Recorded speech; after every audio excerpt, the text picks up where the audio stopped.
Alright, if you were looking excited to a covers video today, there was one recorded, but my god, I cannot release that. A story about my dad wound up a 5-minute therapy session. Been a while since we looked at one of these newer Handybooks. This is 2008 Hulk Handybook. The second and final Hulk-themed Handybook they did. And this one has its good and it has its bad. It has one really good profile and the rest kinda stinks. This is... no, wait, I'll say two good profiles, because one has an art piece that looks like it could have passed for an actual Handybook image from the 80s. This was released in conjunction with the World War Hulk story arc, the big crossover where Hulk declares war on Earth, which I estimate 30% of my viewers love, and the other 70% are thinking, I already read that and it was called Incredible Hulk 300. Here's our credits, and then an exceedingly long list of Hulk-related profiles that have been in other issues of the new Handybooks. I think that's what we're calling them, the new Handybooks. These Handybooks that ran from 2004 until 2012. This long list kind of feeds into one of my biggest problems here. Our first profile might further hint at it. We have a profile for Blue Balls from the Inhumans. He was relevant due to World War Hulk. He had an appearance in the first issue mainly. Hulk beat him up. I want to hear you scream, is what Hulk says to him. I'll do the criticism of this profile here. A couple of months after this, barely even that, this was retconned. Michael Bryan Benson revealed Blue Balls had been a Skrull for a while, including his appearance in World War Hulk. That can't be helped. Information or data changing. But it is so soon afterwards. It's absurd that the editor who brought about that retcon didn't inform anyone else. Guess who that editor was down below. You know who it is, don't you? He makes an appearance later in this Handybook. Art is from the cover to Son of M, issue 6. A comic I absolutely despise. 2 pages for Blue Balls. Seems modest. Then we have Sierra Mist, one of Hulk's many dead wives. This was the new one who was introduced in these comics. She died, and Hulk blamed Mr. Fantasticals and Iron Man. She is also the mother of Hulk's son, who hadn't been introduced yet. And that is my main criticism of this. It is unfortunately poorly timed. World War Hulk presented some new characters, but it was only shortly after World War Hulk that we were inundated with even more new characters. Hulk's son, Red Hulk, all his many Hulk children. Dickie Jones became Blue Hulk. What we have here is not really capitalising on the handful of new characters we had in World War Hulk, and then trying to fill out the rest with characters like Captain Prodigy, whose only notability is as a Hulk villain who hadn't appeared in decades and had never been profiled before. Gamma Corps were new. They were introduced in World War Hulk, and one of them is Krusty the Clown from the Circus of Crime. The one with wings, that is Krusty. Then we have the good one I mentioned. This is something that the new Handybooks introduced and would crush. We have a long, very long, profile here. More of an appendix, kind of, listing all of the gamma mutates, we start with Hulk. It's chronological for the most part. There is a few out of sequence, but we cover a lot. Some notable ones we have seen on this channel include Max Hammer / Max Striker from Hulk 296. And straight after him, we have the Fat Man from Hulk Annual 14. We get a very small picture of his gamma form, which is the appearance of Tom Bevoort, I promised a few pages ago. I wouldn't be me if I didn't find fault, however. They don't depict the rejects, Fat Man's test experiments. They mention it in his bit, but I feel that should be shown, or even given its own little blurb, separate from Fat Man. A few before that, though, we have the Gamma Spores from New Defenders 132. Peter Gilbert week, coming as soon as I can be asked to do the final part of that abysmal Secret Defenders story arc. The Gamma Spores I mention because they eventually get a full-on profile in the Defenders Handybook from 2011. The idea of these epic profiles like this are that some of these just don't warrant a profile. Fat Man was only in that one issue. Same with Max Hammer or Max Striker. They could eventually have full profiles if these Handybooks weren't killed in their prime in 2012. But at least we have these. 5 pages for it. If they waited even just a couple of months, it would have been 6 pages easily. Some other things they do in this style are Dracula's.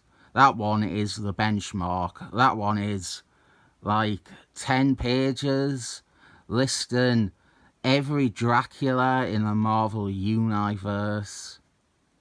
They do demons, they do angels. I want to say they do wolves at some point, and Wolfman is not included, unlike in the Capwolf story. Although by this point he had been retconned into being descended from a pack of wolves.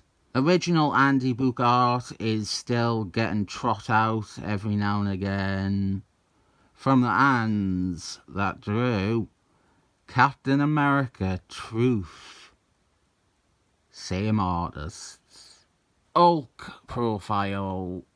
And this was when he was at war with Earth, so he looked like this.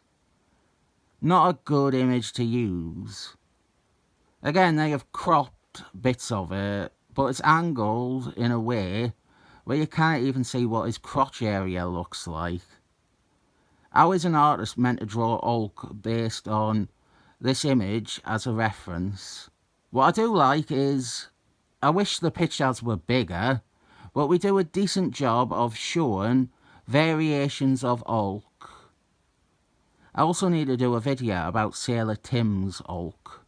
We have got the classic Wandering Hulk. We have got the Intelligent Hulk from Bill Bungalow's run. We have got Mindless Hulk from Hulk 300. We skip New Grey Hulk, which is bad because they have a good Todd McFarlane piece from the 89 update that they could have used.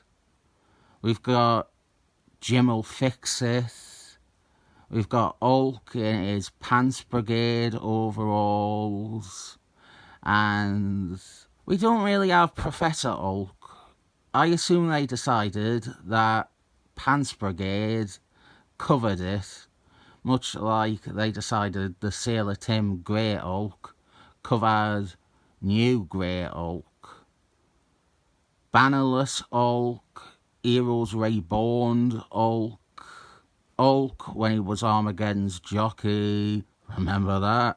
And we have Hulk when he was living with an Aboriginal tribe in Australia. And finally, Devil Hulk, who is out of sequence. Chronologically, he should be appearing before the Aboriginal Hulk. Bannerless Hulk as well. There are two different periods where there is a bannerless Hulk, and this is placed and from the second such. We should be having a Jason Byrne bannerless Hulk after mindless Hulk. You know what they missed? Planet Hulk. Yes, that is different to World War Hulk. Different helmets. And more importantly, you know what they missed? David fucking Banner. There is that little shot of his head. That's it, that's David Banner. I guess there's also this Hulk with Banner's head. Decent profile though, text-wise. It's 6.5 pages of history and 1.5 of his powers. That's a perfect Hulk profile length. Make the pictures bigger and more useful, and you could probably get it to 9 or 10 pages. Here's a team I hate with a passion. The Illuminati. Michael Brian Benson retcon team. A group of heroes who secretly met as far back as the 70s comics and try to influence the world and its events. They commit war crimes. They fuck up every story they are retconned into, and they are each written terribly. I don't even mind the idea that the big geniuses or leaders would meet up every now and again to discuss or even try and preempt things. This is shit though. Michael Brian Benson is shit. The character selection is shit. Hank Gordon should be there, if we're including geniuses. Black Panther. They hand-wave that one away, but that was after the fact. They were introduced without Black Panther, and it wasn't until a few years later that Michael Brian Benson went, he was invited, but he didn't join. I hate this team. Hate them.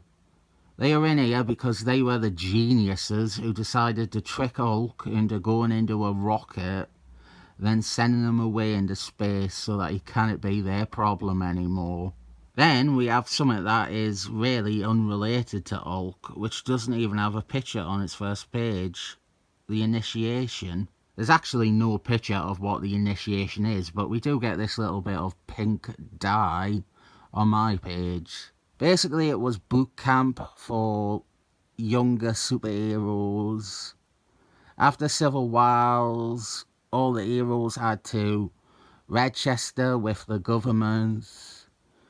They then had a training camp, and their goal was to have a superhero team for every state. This is a meek profile. It's incomplete. And it doesn't even come close to listing all the members. Just some of the characters that featured prominently in the first few issues of that series. And some random Avengers. And Radiation Dude, for some reason. Very bad profile, to be honest. Dickie Jones. I don't think this is a good art piece for him. But the rest of the profile is fairly strong. 3 pages. And the image of him as Hulk is well and truly out of place. That's something we have a few times. The images aren't often with text that refers to them. I've said before, but I think the most major character who has never received a Handybook profile ever, I'm talking art school and new, it is Dickie Jones's wife, Marla. She even has had powers at points, and mythology linking her to Lady Death. Never had a profile ever. We have some Bronze Age stuff thrown in. I want to say the profile is near the end, so I was waiting till then to address it, but World War Hulk and Planet Hulk did actually introduce 6 or 7 characters, and other than his lover, Sierra Mist, none of them have character profiles in this, and they were ripe for it. That is why you do a World War Hulk Handybook, to give those guys profiles. but they all kept together in a team profile at the back instead. SHIELD agent, quarter pounder. Feels wrong to have him without his big doofus grin. The Renegades, a real non-team. I don't think they ever actually called them the Renegades in comic. I think Amadeus Cho, that little knobhead, we'll be seeing him get a profile later. He refers to this group as Renegades at one point, and that is where the name comes from. It's a non-team though, never together again, barely together in the story. Rock and Redeemer, Dwayne "The Rock" Johnson, and the other guy. A rare shade profile too.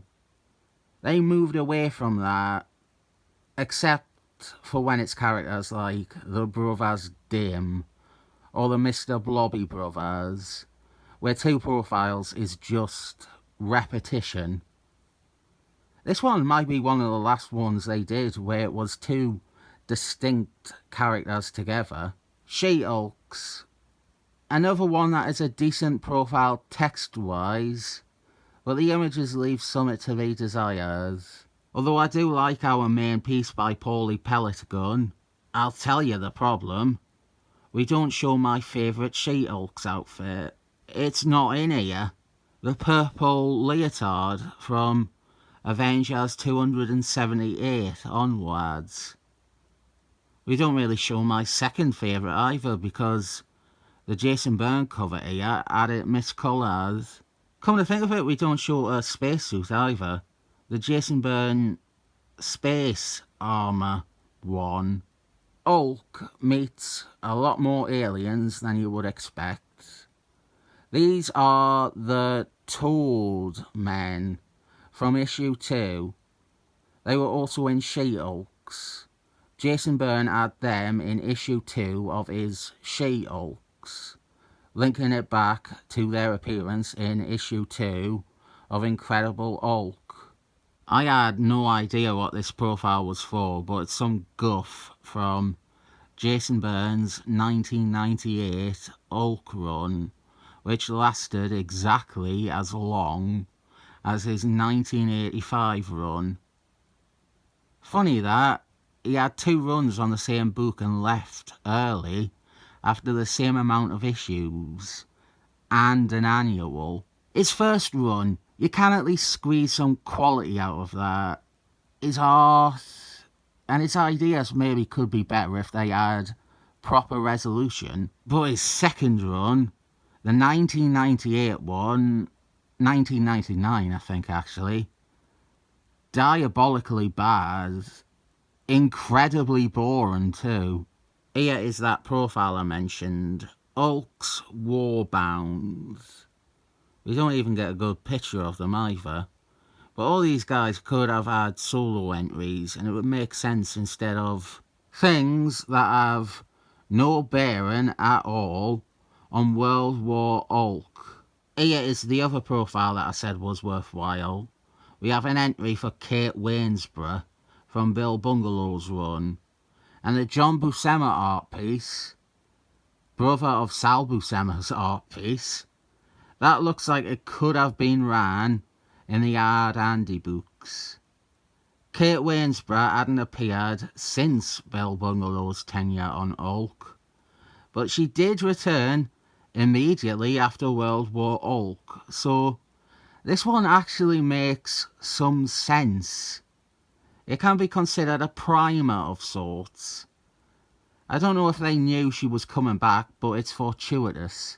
Falcon Man's nephew, or cousin, I think he was described as both, Jim Wilson.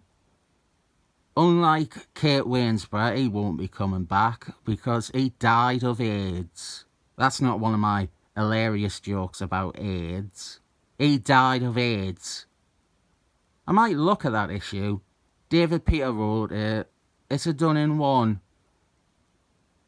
It'll be nice to mix it up and have a Hulk comic from a different time frame break up all the 80s stuff I'm looking at.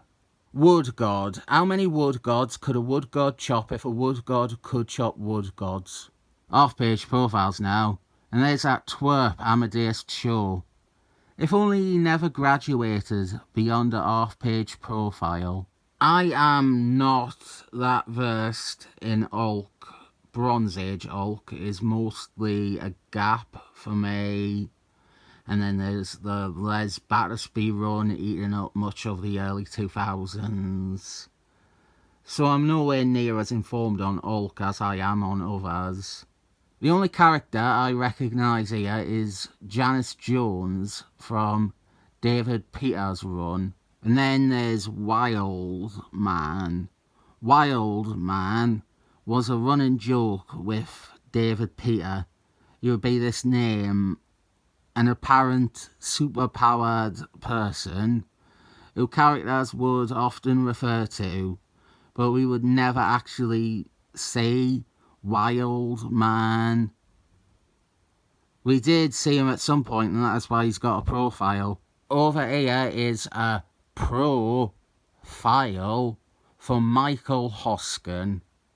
These guys working on the new Handybooks deserve some respect. Then there is a roadmap to World War Hulk. Despite that name, it is a bog standard issue checklist, letting you know what month issues are coming out. It's so worthless they don't even list that on the back with the contents. I never quite know what to say at the ends of these new Handybooks because the improvements are so gradual, and we have mostly spent time in the early forays. And I don't want to whip out the Dead Pills one again to show you how it all comes to a head and they become great. In this, we have the Gamma entry, Gamma mutates. And little things like the images containing worthwhile information, rather than being a random bit of art that someone liked. It's far from a perfect Handybook. There's loads that I would suggest to make it better. But I reckon the people making it now know that they could have done better based on the standard they would later achieve with these. I grant this a bona fide 7 thumbs up.